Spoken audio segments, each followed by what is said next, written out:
Chapter 12 of Skylark Three by Doc Smith. Flying Visits via Projection. "Well, what to do?" asked Seaton, as he and Rovol entered the laboratory.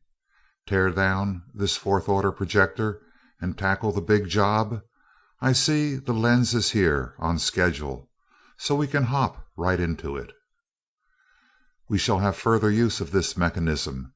We shall need at least one more lens of this dense material, and other scientists may have need of one or two. Then, too, the new projector must be so large that it cannot be erected in this room." As he spoke, Rovol seated himself at his control desk and ran his fingers lightly over the keys. The entire wall of the laboratory disappeared. Hundreds of beams of force darted here and there, seizing and working raw materials, and in the portal there grew up, to Seaton's amazement, a keyboard and panel installation such as the Earthman, in his wildest moments, had never imagined. Bank upon bank of typewriter like keys, row upon rows of keys, pedals, and stops, resembling somewhat those of the console of a gigantic pipe organ, panel upon panel of meters, switches, and dials, all arranged about two deeply cushioned chairs and within reach of their occupants. Phew! That looks like the combined mince pie nightmare of a whole flock of linotype operators, pipe organists, and hard-boiled radio hams, exclaimed Seaton when the installation was complete. "Now that you've got it, what are you going to do with it?" "There is not a control system in Norlamin adequate for the task we face, since the problem of the projection of rays of the fifth order has heretofore been of only academic interest. Therefore, it becomes necessary to construct such a control. This mechanism will, I am confident, have a sufficiently wide range of application to perform any operation we shall require of it." "It sure looks as though it could do almost anything, provided the man behind it knows how to play a tune on it. If that rumble seat is for me, you'd better count me out right now. I followed you for about 15 seconds, then lost you completely, and now I'm sunk without a trace," said Seaton. "That is of course true, and is a point I was careless enough to overlook." Rovol thought for a moment, then got up, crossed the room to his control desk, and continued: "We shall dismantle the machine and rebuild it at once." "Oh no, too much work," protested Seaton. "You've got it about done, haven't you?" "It is hardly started. 200,000 bands of force must be linked to it, each in its proper place, and it is necessary that you should understand thoroughly every detail of this entire projector," Rovol answered. "Why, I'm not ashamed to admit that I haven't got brains enough to understand a thing like that." "You have sufficient brain capacity. It is merely undeveloped. There are two reasons why you must be as familiar with the operation of this mechanism as you are with the operation of one of your earthly automobiles. The first is that a similar control is to be installed in your new space vessel, since by its use you can attain a perfection of handling impossible by any other system. The second and more important reason is that neither I nor any other man of Norlamin could compel himself, by any force of will, to direct a ray that would take away the life of any fellow man."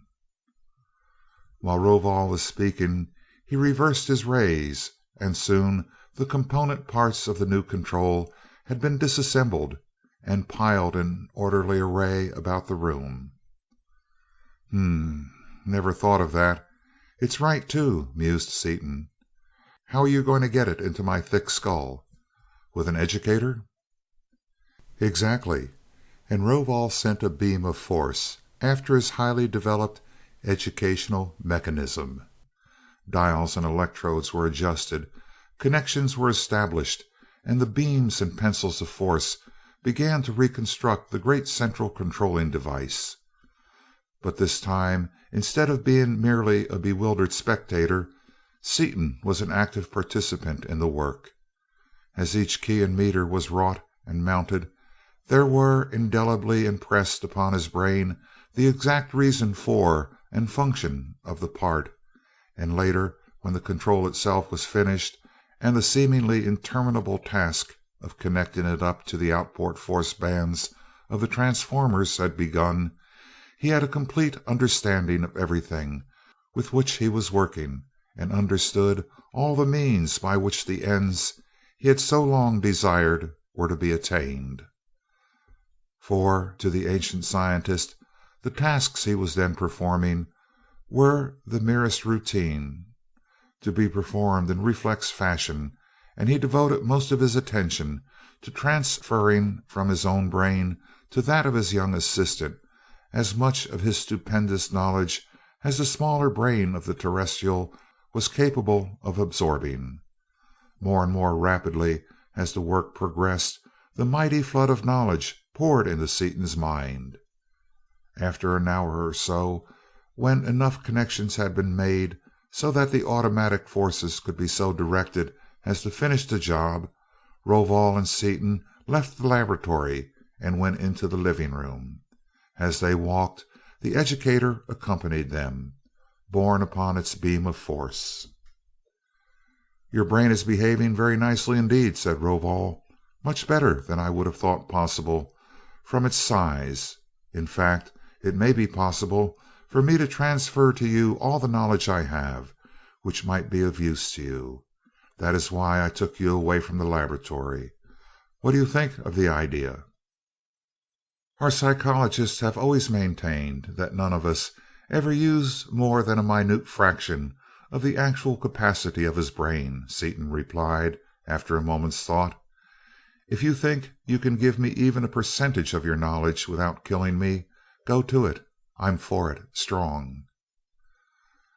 "Knowing that you would be, I have already requested DuQuesne, the first of psychology, to come here, and he has just arrived," answered Rovol, and as he spoke that personage entered the room.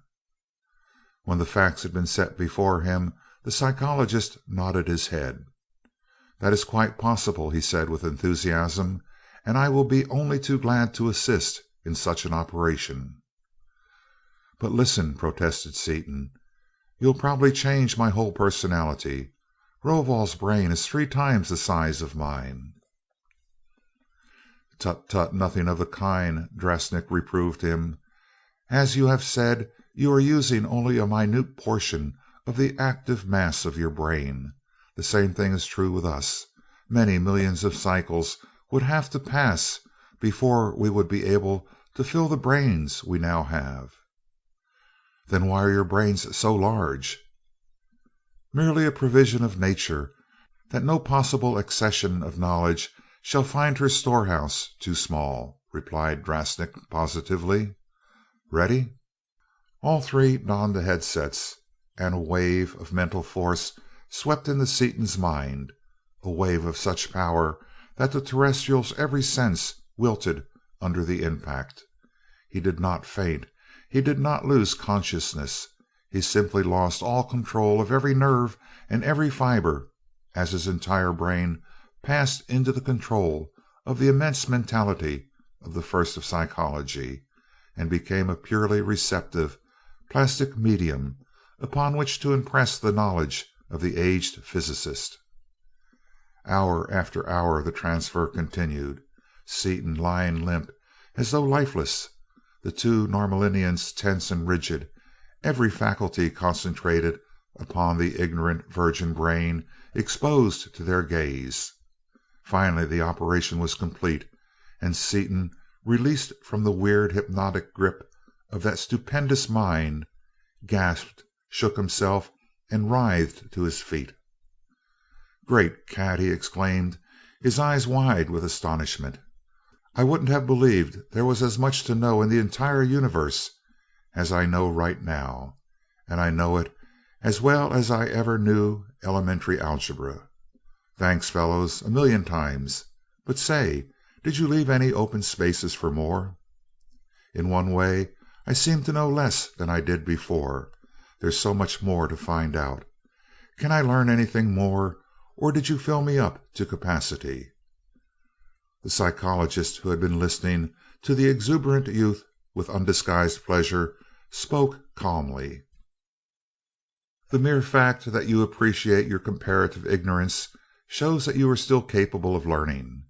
Your capacity to learn is greater than it ever was before, even though the waste space has been reduced. Much to our surprise, Rovol and I gave you all of his knowledge that would be of any use to you, and some of my own, and still, theoretically, you can add to it more than 9 times the total of your present knowledge." The psychologist departed, and Rovol and Seaton returned to the laboratory, where the forces were still merrily at work. There was nothing that could be done to hasten the connecting, and it was late in the following period of labor before they could begin the actual construction of the projector. Once started, however, it progressed with amazing rapidity. Now, understanding the system, it did not seem strange to Seaton that he should merely actuate a certain combination of forces when he desired a certain operation performed. Nor did it seem unusual or worthy of comment that one flick of his finger over that switchboard would send a force a distance of hundreds of miles to a factory where other forces were busily at work to seize 100 angle bars of transparent purple metal that were to form the backbone of the fifth order projector.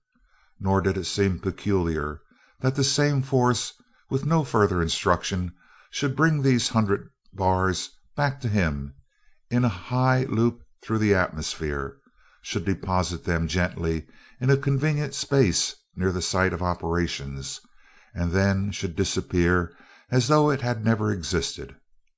With such tools as that, it was a matter of only a few hours before the projector was done, a task that would have required years of planning and building upon Earth.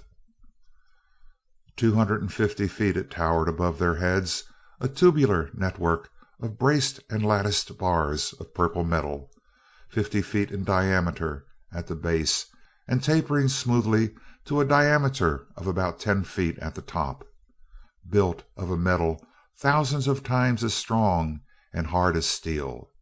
It was not cumbersome in appearance, and yet was strong enough to be absolutely rigid. 10 enormous supporting forces held the lens of neutronium immovable in the exact center of the upper end. At intervals down the shaft, similar forces held variously shaped lenses and prisms formed from zones of force. In the center of the bottom, or floor, of the towering structure was the double controlling system, with a universal visiplate facing each operator. "Well, Rovol, that's that," remarked Seaton, as the last connection was made. "What say we hop in and give the baby a ride over to the area of experiment? Cassler must have the mounting done, and we've got time enough left in this period to try her out." "In a moment. I am setting the fourth order projector to go out to that dwarf star after an additional supply of neutronium." Seaton, knowing from the data of their first journey that the controls could be so set as to duplicate their feat in every particular without supervision, stepped into his seat in the new controller, pressed a key, and spoke. "Hi, Dottie, what's on your mind?" "Nothing much," Dorothy's clear voice answered. "Got it done, and can I see it?" "Sure, sit tight, and I'll send a boat after you." As he spoke, Rovol's flyer darted into the air and away, and in 2 minutes it returned, slowing abruptly as it landed. Dorothy stepped out radiant and returned Seaton's enthusiastic caresses with equal fervor before she spoke. "Lover, I'm afraid you violated all known speed laws getting me over here. Aren't you afraid of getting pinched?"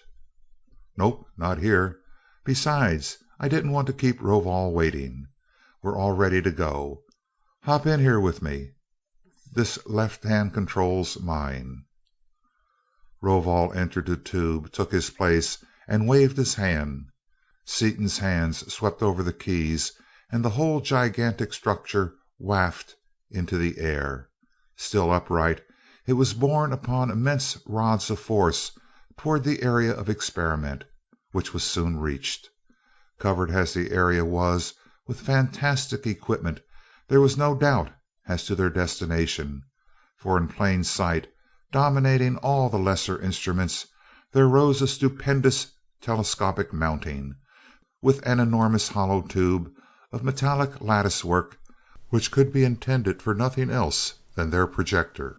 Approaching it carefully, Seaton deftly guided the projector lengthwise into that hollow receptacle and anchored it in the exact optical axis. Flashing beams of force made short work of welding the two tubes together immovably with angles and lattices of the same purple metal. The terminals of the variable speed motors were attached to the controllers, and everything was in readiness for the first trial. "What special instructions do we need to run it, if any?" Seaton asked of the first mechanism, who had lifted himself up into the projector. "Very little.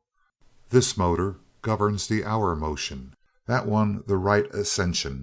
The potentiometers regulate the degree of vernier action.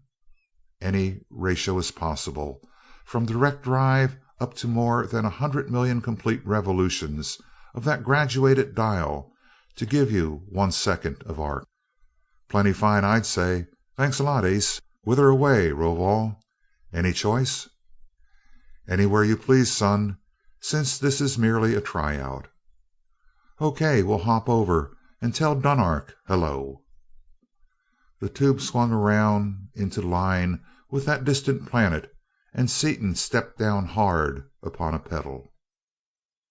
Instantly they seemed infinite myriads of miles out in space, the green system barely visible as a faint green star behind them. "Wow, that ray's fast!" exclaimed the pilot ruefully. "I overshot about 1,000 light years. We'll try again with considerably less power," and he rearranged and reset the dials and meters before him. Adjustment after adjustment and many reductions in power had to be made before the projection ceased leaping millions of miles at a touch, but finally the operators became familiar with the new technique and the ray became manageable. Soon they were hovering above what had been Mardonale, and saw that all signs of warfare had disappeared. Slowly turning the controls, Seaton flashed the projection over the girdling Osnomian Sea and guided it through the impregnable metal walls of the palace into the throne room of Roban, where they saw the Emperor, Tarnan, the Karbix, and Dunark in close conference. "Well, here we are," remarked Seaton. "Now we'll put on a little visibility and give the natives a treat." "Shh!" whispered Dorothy. "They'll hear you, Dick. We're intruding shamefully." "No, they won't hear us, because I haven't heterodyned the audio in on the wave yet. And as for intruding, that's exactly what we came over here for." He imposed the audio system upon the inconceivably high frequency of their carrier wave and spoke in the Osnomian tongue. "Greetings, Roban, Dunark, and Tarnan, from Seaton." All three jumped to their feet, amazed, staring about the empty room as Seaton went on. "I am not here in person. I am simply sending you my projection. Just a moment and I will put on a little visibility." He brought more forces into play, and the solid images of force appeared in the great hall, images of the three occupants of the controller. Introductions and greetings over, Seaton spoke briefly and to the point. "We've got everything we came after, much more than I had any idea we could get. You need to have no more fear of the Fenachrone. We have found a science superior to theirs. But much remains to be done, and we have none too much time. Therefore I have come to you with certain requests." "The Overlord has but to command," replied Roban. "Not command, since we are all working together for a common cause. In the name of that cause, Dunark, I ask you to come to me at once, accompanied by Tarnan and any others you may select. You will be piloted by a ray which we shall set upon your controls. Upon your way here, you will visit the first city of Dasor, another planet, where you will pick up Saknir Karfon, who will be awaiting you there." "As you direct, so it shall be," and Seaton flashed the projector to the neighboring planet of Urvania. There he found that the gigantic space cruiser he had ordered had been completed, and requested Urvan and his commander in chief to tow it to Norlamin, piloted by a ray. He then jumped to Dasor, there interviewing Carfon and being assured of the full cooperation of the Porpoise men. "Well, that's that, folks," said Seaton as he shut off the power. "We can't do much more for a few days, until the gang gets here for the council of war. How'd it be, Rovol, for me to practice with this outfit while you are finishing up the odds and ends you want to clean up? You might suggest to Orlon, too, that it be a good deed for him to pilot those folks over here." As Rovol wafted himself to the ground from their lofty station, Crane and Margaret appeared and were lifted up to the place formerly occupied by the physicist. "How's tricks, Mart? I hear you're quite an astronomer," said Seaton. "Yes, thanks to Orlon and the first of psychology. He seemed quite interested in increasing our earthly knowledge. I certainly know much more than I had ever hoped to know of anything." "Yeah, you can pilot us to the Fenachrone system now without any trouble. You also absorbed some ethnology and kindred sciences. What'd you think? With Dunark and Urvan, do we know enough to go ahead, or should we take a chance on holding things up while we get acquainted with some of the other peoples of these planets of the green system?" "Delay is dangerous, as our time is already short," Crane replied, after a time. "We know enough, I believe, and furthermore, any additional assistance is problematical. In fact, it is more than doubtful. The Norlaminians have surveyed the system rather thoroughly, and no other planet seems to have inhabitants who have even approached the development attained here." "Right, that's the way I dope it, exactly. We'll wait until the gang assembles, then go over the top. In the meantime, I called you over to take a ride in this projector. It's a darb. I'd like to shoot for the Fenachrone system first, but I don't quite dare to." "Don't dare to? You?" scoffed Margaret. "How come?" "Cancel the dare. Change it to prefer not to. Why, because while they can't work through a zone of force, some of their real scientists, and they have lots of them, not like the bull-headed soldier we captured, may well be able to detect the fifth order ray, even if they can't work with them intelligently, and if they detected our ray, it'd put them on guard." "You are exactly right, Dick," agreed Crane. "And there speaks the Normalian physicist, and not my old and reckless playmate, Richard Seaton." "Oh, I don't know. I told you I was getting timid as a mouse. But let's not sit here twiddling our thumbs. Let's go places and do things. Whither away? I want a destination a good ways off, not something in our own backyard." "Go back home, of course, Stoop," put in Dorothy. "Do you have to be told every little thing?" "Sure, never thought of that," and Seaton, after a moment's rapid mental arithmetic, swung the great tube around, rapidly adjusted a few dials, and stepped down upon a pedal. There was a fleeting instant of unthinkable velocity, then they found themselves poised somewhere in space. "Well, wonder how far I missed it on my first shot."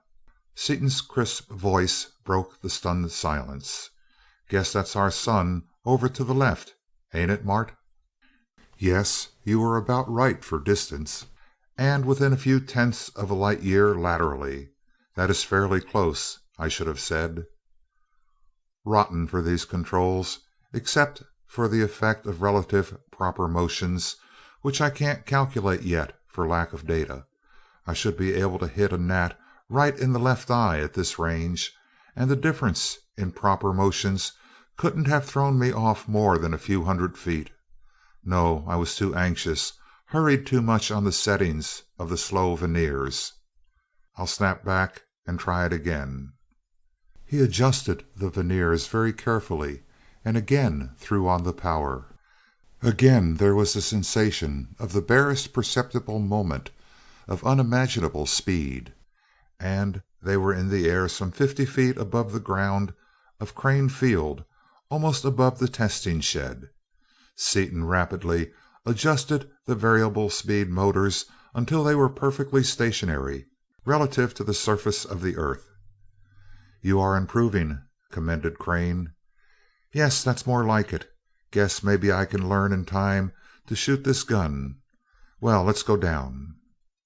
They dropped through the roof into the laboratory where Maxwell, now in charge of the place, was watching a reaction and occasionally taking notes.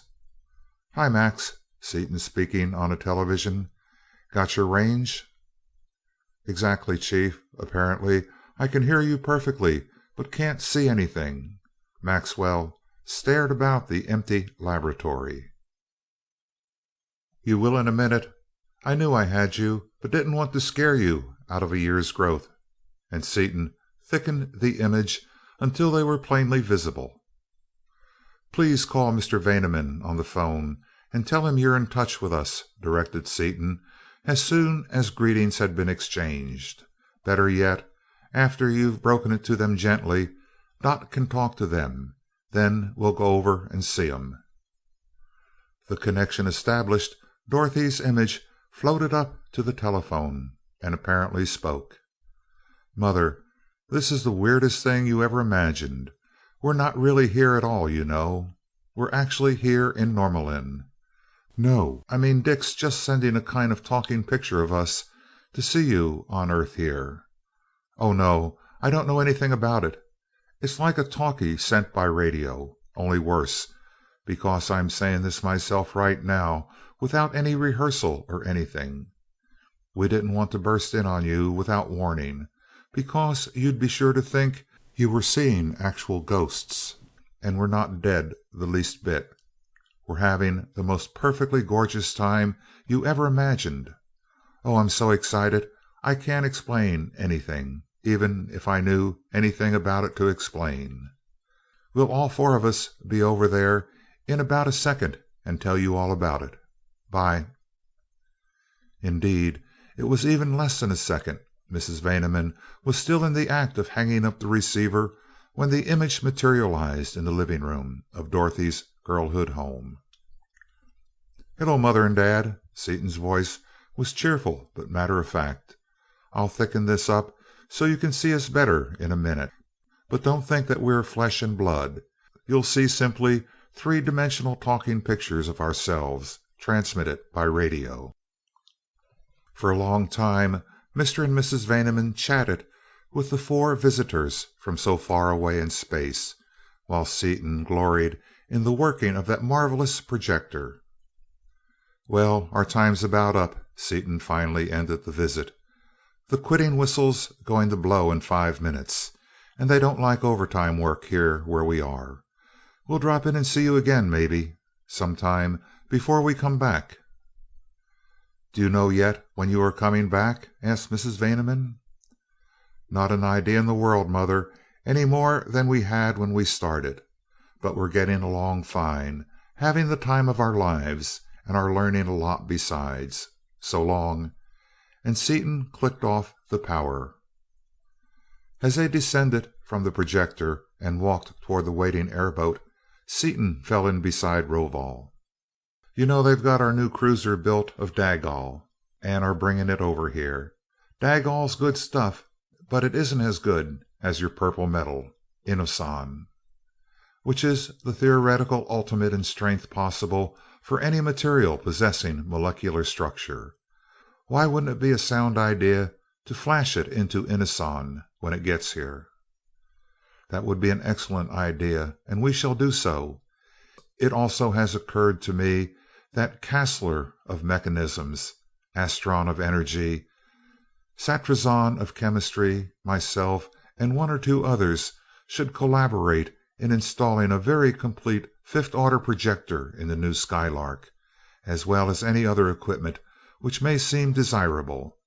The security of the universe may depend upon the abilities and qualities of you terrestrials and your vessel, and therefore nothing should be left undone which it is possible for us to do."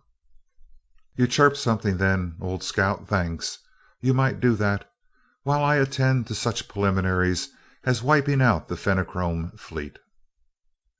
In due time the reinforcements from the other planets arrived, and the mammoth space cruiser attracted attention even before it landed, so enormous was she in comparison with the tiny vessel having her in tow.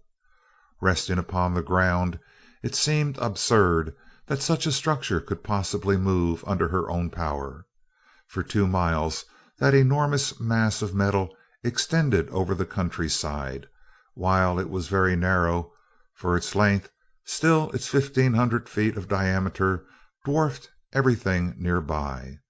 But Rovol and his aged co-workers smiled happily as they saw it, erected their keyboards, and set to work with a will. Meanwhile a group had gathered about a conference table, a group such as had never before been seen together upon any world. There was Fodan, the ancient chief of the Five of Norlamin, huge-headed, with his leonine mane and flowing beard of white.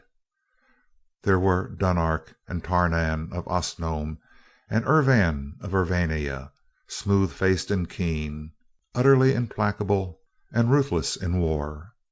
There was Sansar Carfon, 2346, the immense porpoise-like, hairless Dasorian. There were Seaton and Crane, representatives of our own earthly civilization.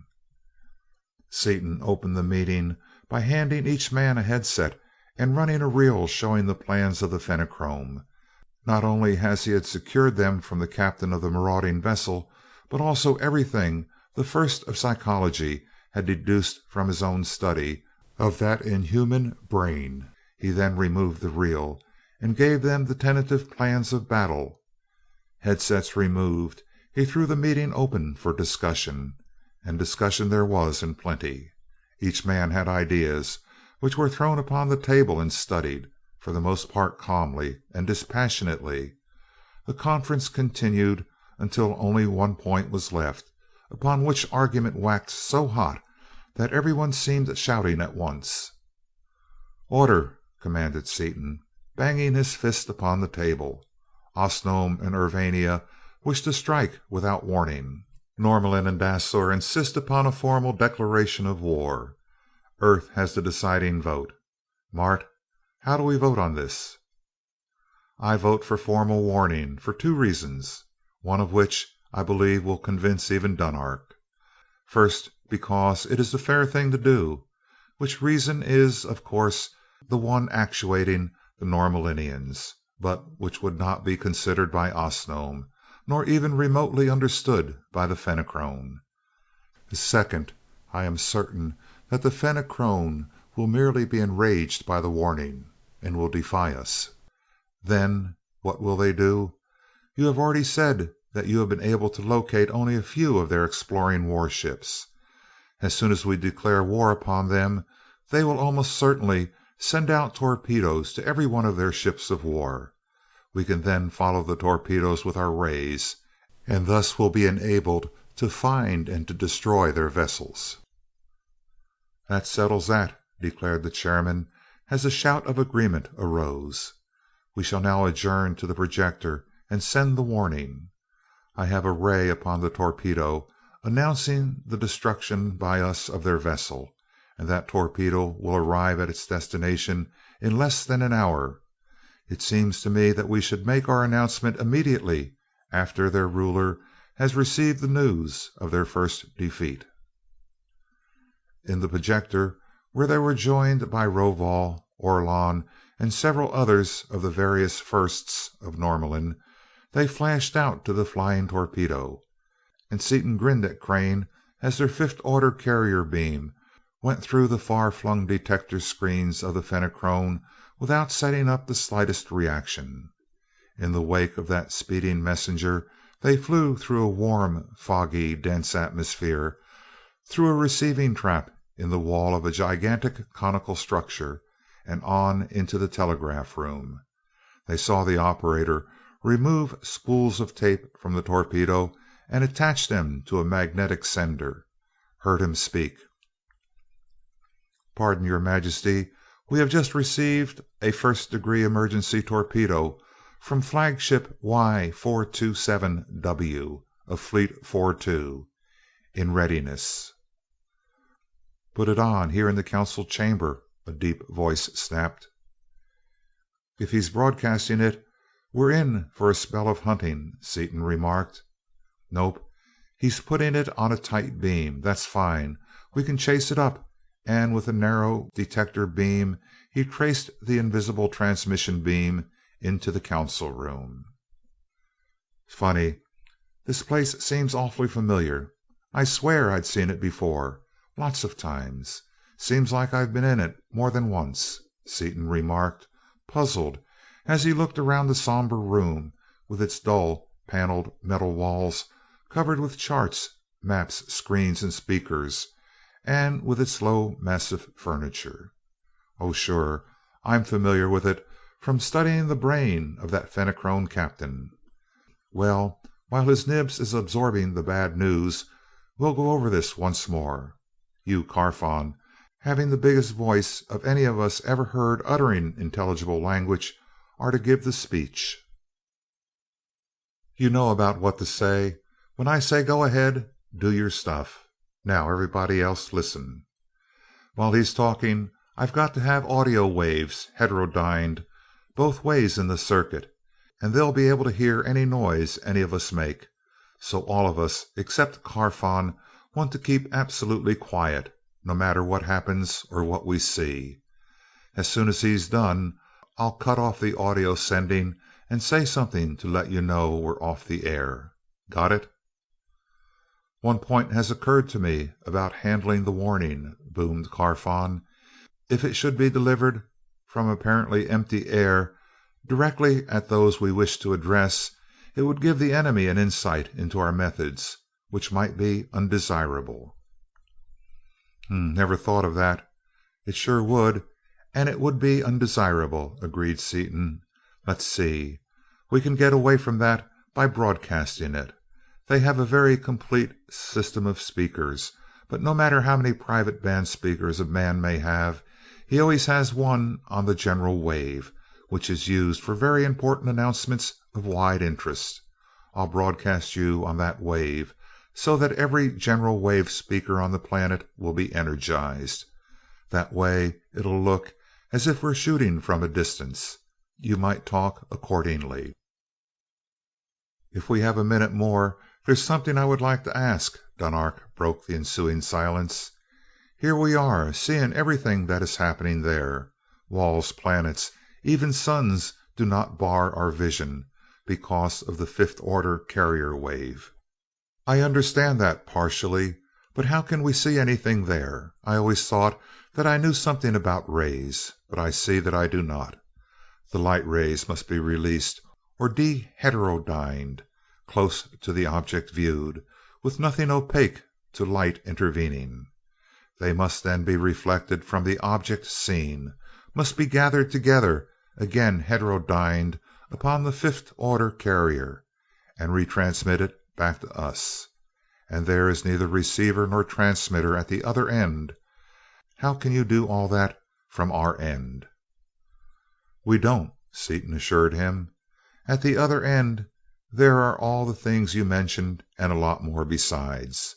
Our secondary projector out there is composed of forces, visible or invisible as we please. Part of those forces comprise the receiving, viewing, and sending instruments.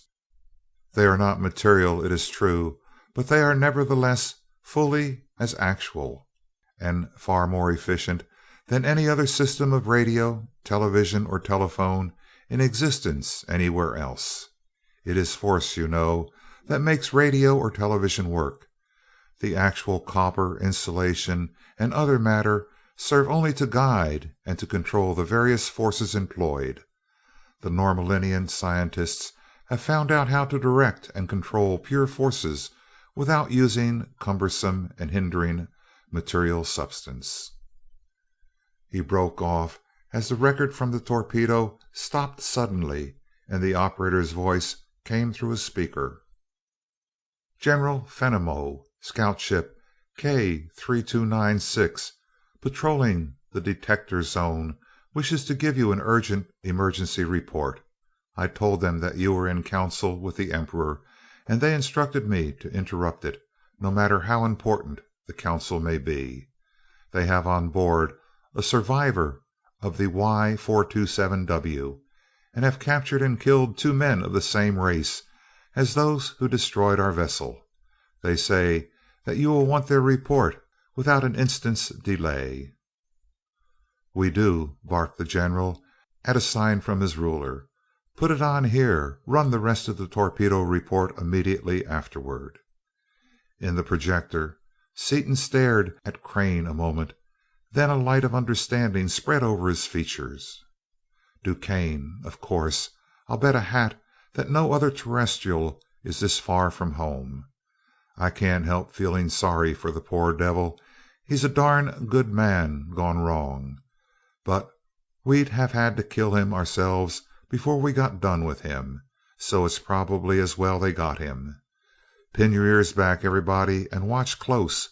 We want to get this, all of it." End of chapter 12.